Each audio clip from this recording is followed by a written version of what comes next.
Достар, барлықтарыңызға сәлем. Мен сіздерге қазір мынандай петрушканы, зелень, басқаша зелень деп айтамыз, иә. Сосын мынандай укропты және де мынандай жуаны қалай жуып ұзаққа дейін сақтауға болатынын айтатын боламын. Міне мен қазір мына петрушканы жақсылап тұрып жуамын.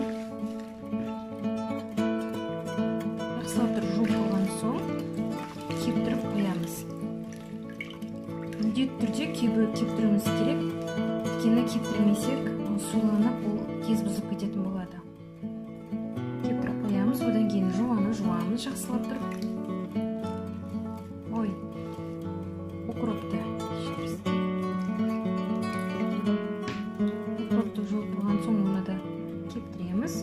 Одан кейін жуаны да жақсылап тұрып жуып аламыз.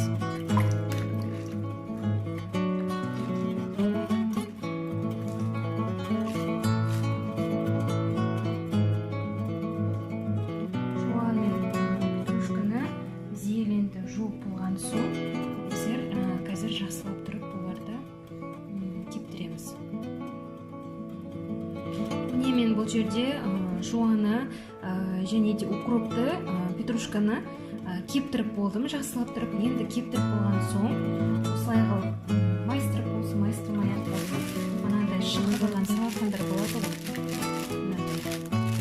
Осындай салафандарға мына жерінде бір не бар, мына жерде көрінесіздер, бір ауа кіретін, сосын және де мына жағында бұл екен.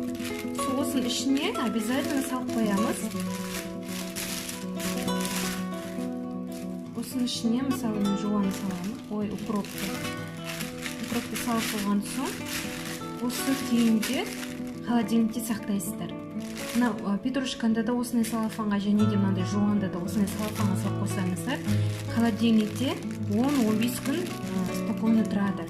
Және де сіз оны холодильникте ұзаққа сақтай аласыздар. 20 күнде почти тұрады бұлар. Любой қонаққа да, любой тамақтың үстінде де сепкенде де кәдімгідей свежий күйінде себілетін болады. Өте жақсы, және де ұзаққа дейін тұрады мынандай салафандар.